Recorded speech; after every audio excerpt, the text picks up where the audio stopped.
Welcome to the Nourish to Thrive podcast, faith-forward, science-backed strategies for women who want more energy, less weight, and real answers. I'm your host, Tanya Pennington-Miller, a functional nutritional therapy practitioner and functional blood chemistry specialist with a master's degree in applied clinical nutrition. If you're tired of feeling dismissed by your doctor, confused by your labs, and stuck in survival mode, you're in the right place. Here, we simplify the science. We get to the root, and we anchor it all in truth. Because God made your body to heal and thrive, not just survive. It just needs the right kind of support and less noise. Hello, my friend. Welcome into the Nourish to Thrive podcast.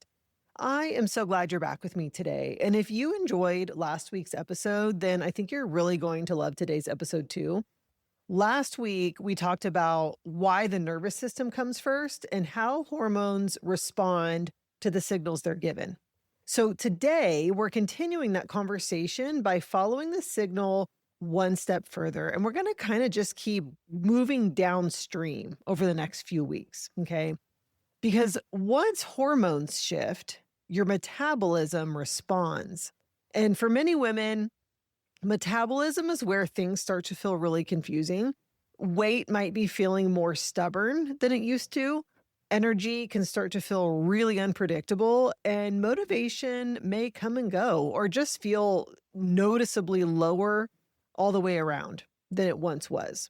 So some women feel like they're putting in a lot of effort with very little return. Other women might feel disconnected from the drive that they used to have, even when they want to care more. And what I want you to hear today right away is this. If this is you, who I'm talking about, what you're experiencing is part of a larger pattern that starts upstream. Your metabolism is not operating independently. It is responding to hormonal signals about energy availability, about stress load, about recovery. So today we're talking about metabolism through a different lens, not as something you control through willpower, not as something that needs to be pushed or overridden, but as a responsive system that's listening carefully to what hormones upstream. And when you understand that relationship, a lot of what hasn't made sense begins to really come into focus. So let's dive into this topic. What we've been taught to think about metabolism is really in very simple terms. It's something that you speed up or slow down, right? It's something you boost with the right plan or the right supplement. It's something you control through food choices, maybe how often you eat throughout the day, through movement. And when metabolism doesn't respond the way you expect it to, we tend to think that maybe my consistency is the issue. Maybe I need to increase intensity. Maybe I just really need to apply more effort. And that framing puts metabolism in the role of a scoreboard. But metabolism doesn't work that way. Our metabolism is a regulatory system. Its role is to manage how much energy the body uses, how much it stores, and how much it spends based on the conditions it perceives. Those decisions are not driven by our own personal goals or our intentions. They're driven by actual information. And that information is coming from the hormones that reflect how much energy is available, how much stress the system is under, how much inflammation is present, and how much recovery is actually occurring. So when metabolic pace changes, it reflects the signals coming in. And that's why two women can eat very similar foods. They can move their bodies in a similar way, but yet they see very different responses. Metabolism isn't reacting to effort in isolation. It's responding to the hormonal environment that exists inside. And this is where things begin to come into focus. When hormones are signaling ongoing demand, when they're signaling limited resources or insufficient recovery, your metabolism is going to adjust accordingly. Energy use becomes more conservative. Fuel is handled very differently.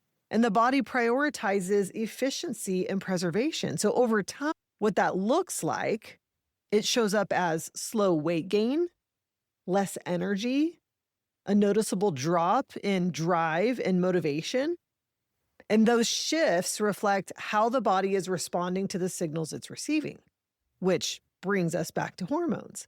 So hormones carry the information the metabolism uses to set its pace. They communicate whether fuel is, how much demand the system is under, and again, how much recovery is happening. That information is what metabolism responds to when it decides how much energy to use, to store, or to conserve. So I want to walk through a few of the key hormones. Okay, and we're just going to kind of take a look at these at a big picture level. So let's start with insulin. Insulin plays a central role in how the body handles energy. It communicates whether fuel is available right now, whether it needs to be stored, or whether it can be released and used. And when insulin signaling is steady and predictable, our metabolisms have flexibility.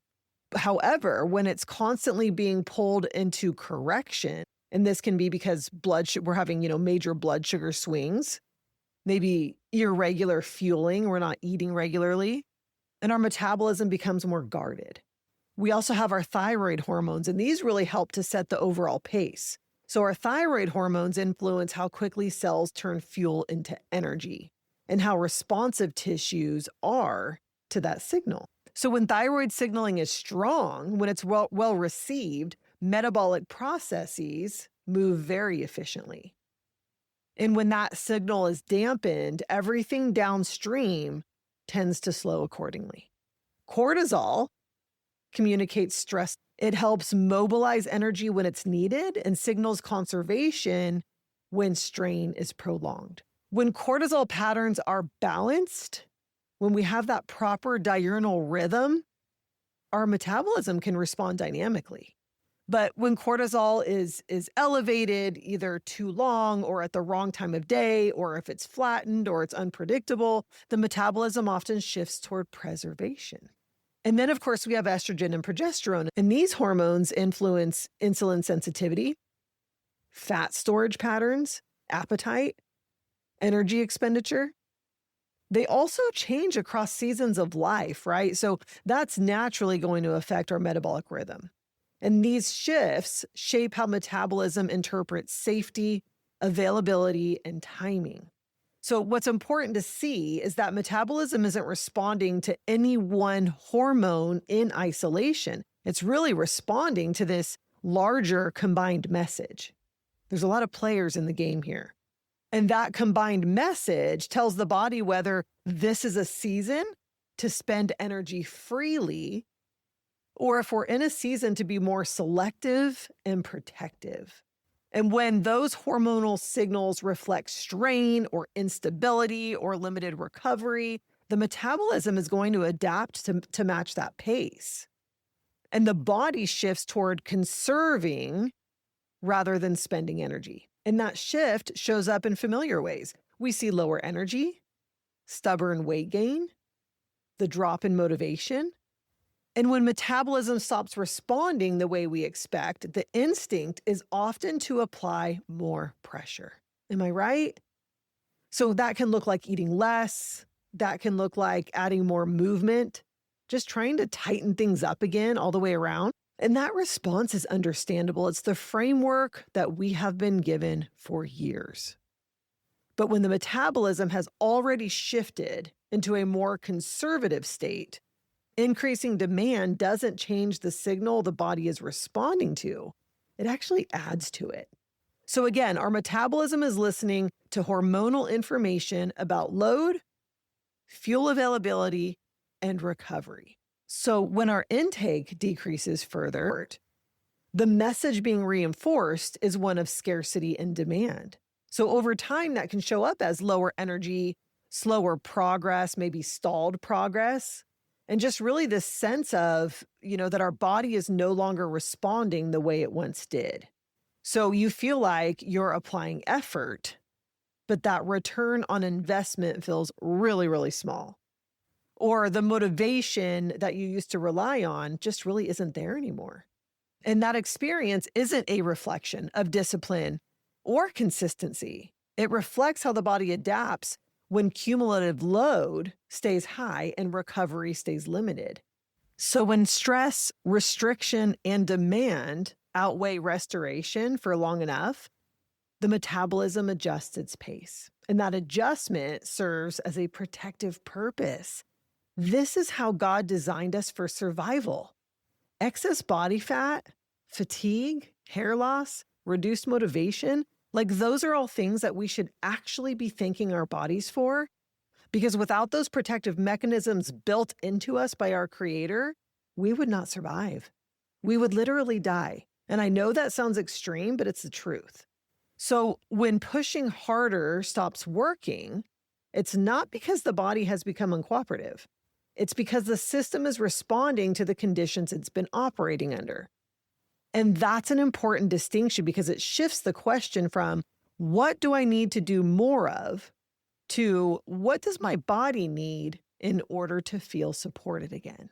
And now, before we get into the support, I want to talk for a minute about the symptoms you might be experiencing. And we've covered several of them, but for many women, it doesn't show up as one clear symptom. It really shows up as a pattern. So you might notice that your energy feels different from day to day. Some mornings you might feel fairly steady. Other mornings, everything just feels heavier before the day even starts. You might notice that your appetite is inconsistent. Some days you're just not very hungry at all. And other days you feel like your body is asking you for more. Sleep can start to feel less predictable.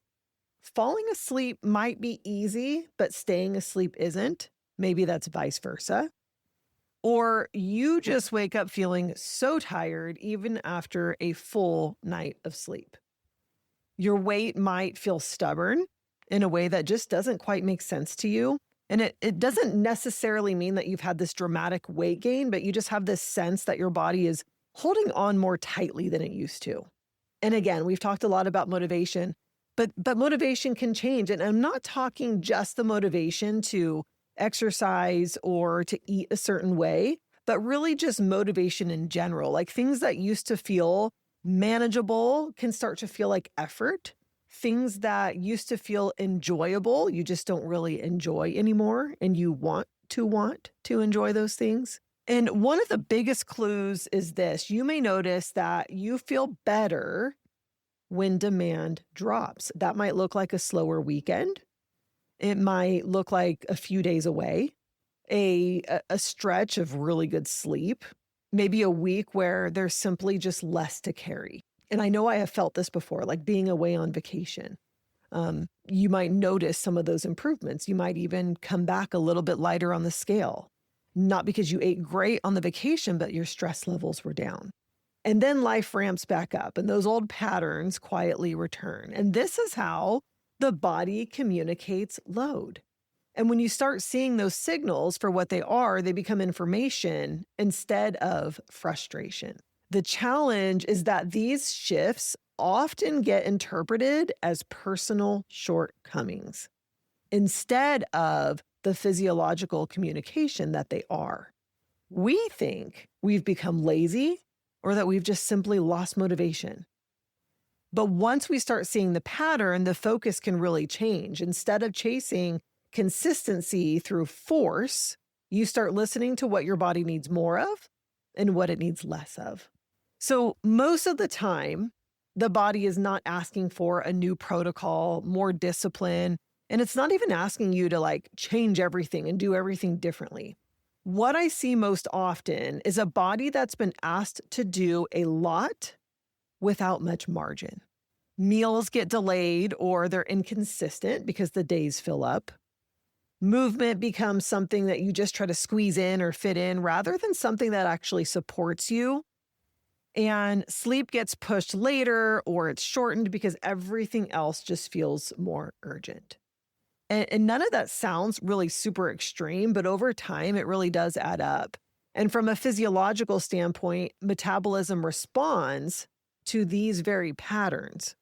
When demand stays high and recovery keeps getting postponed, the body adjusts to becoming more conservative with your energy. And that adjustment often happens slowly, like it's really subtle at first. And many women don't really notice until energy feels so much lower, until progress is so much harder to sustain, or the scale is moving in the wrong direction. But seeing this way can help to change the conversation. So instead of reacting to symptoms, you can start looking at whether your body has had enough consistency and enough recovery to feel steady again, to feel safe again. So if metabolism is responding to patterns of load and recovery, the goal isn't to force it to speed up as much as we may like to try. The goal is to support the system that it's listening to. And for many women, that starts with nourishment that is more predictable. So just consistent enough that the body isn't spending half of the day wondering when fuel is coming next. And that might look like eating earlier in the day instead of waiting until you're running on fumes. It might mean prioritizing protein and fat at meals so that blood sugar doesn't crash a few hours later. And it might mean shortening gaps that, maybe generally would leave you a little shaky or foggy, or overeating later because you're just so hungry from the long stretch between meals. And I know that this may work so well for your husband, and for women in this season, it generally does not. It generally works better to eat earlier in the day.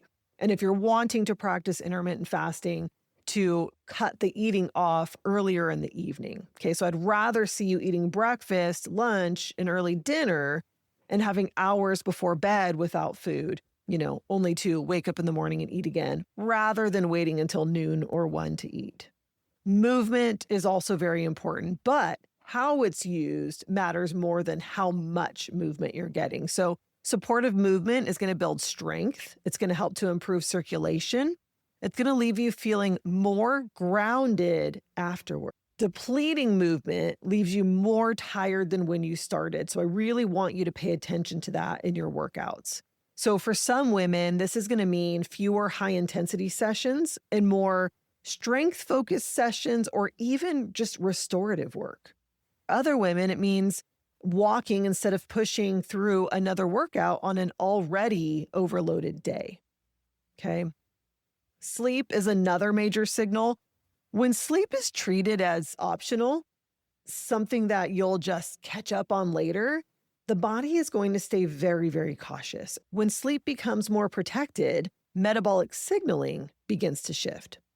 Sometimes it starts with going to bed earlier, even if it's just a few nights a week, or creating a more consistent wind down routine so that your nervous system isn't carrying the day straight into bed with you.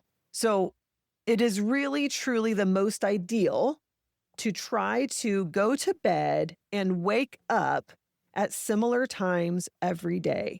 And I know this is the real world, so I would say, let's try to make bedtime and wake up time within a 2-hour time frame every night and every morning. So whether that is a Monday or whether that is a Sunday, we should be waking up roughly at the same time within a 2-hour window and going to bed within a 2-hour window of each other.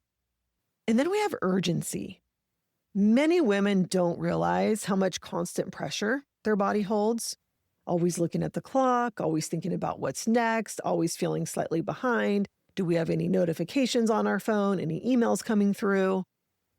Reducing urgency doesn't mean doing less of everything. It often just means doing fewer things at the same time. And trust me, I know my multitaskers hate hearing this because I am one of you. So this means slower mornings when possible, more space between commitments, moments in the day where your body is not bracing or rushing to the next thing. Small, steady signals of support that are repeated day after day tell the body that it's okay to respond again. Because metabolism doesn't change when it's pushed. It changes when the environment becomes reliable enough to trust. This is when we can see the scale move in the right direction. This is when we see energy restore. This is when we see motivation restore. And when we look at this through a faith lens, we can really see God designed a body that pays attention, a body that responds to demand, to rest, to nourishment, to our rhythm, a body that adjusts when the environment changes. And that responsiveness is wisdom built into the design for our literal survival. I mean, it's just a beautiful thing. Metabolism slowing, energy shifting, motivation changing. Like, these aren't signs that something has gone wrong in us. They're literal signs that the body has been adapting to the season it's in. This episode is an invitation to stop overriding these signals and to start listening to them, to honor capacity, to respect rhythm, to work with the way the body was created to function. Healing happens as the environment begins to match the way the body was designed to function. When that alignment is built slowly and consistently, next week, we are going to continue following this chain by talking about how metabolism shapes our behavior. And these are things like appetite, cravings, motivation, consistency. We're going to talk about why those pieces are often misunderstood. Now, if listening to this episode today has you thinking, I would love to see how my hormones and my metabolism and my stress patterns are interacting, I want you to know the enrollment for the DNA Reset for Fat Loss Academy is going to be opening at the end of February. So inside the academy, we use comprehensive lab testing. This includes hormones, thyroid markers, metabolic labs, stress physiology. We use all of that along with your genetic data to understand how your body is responding. And then from there, we create a personalized roadmap so that you are no longer guessing or trying to piece things together from different places. So if you'd like to be notified when enrollment opens, you can join the waitlist. You're going to find the link in the show notes. And I just want you to take such great care of yourself this week and just pay attention to what it is that your body is responding to. And then I'm going to meet you right back here, same time, same place, next Thursday, as we keep building on this conversation. That's it for today on the Nourish to Thrive podcast. If you found value here, I'd love for you to subscribe, leave a review, or send it to someone who's walking a similar path. Keep showing up, keep asking questions, and know that healing is possible, especially when you trust the one who designed your body to heal. Until next time, stay rooted in truth and nourished in grace.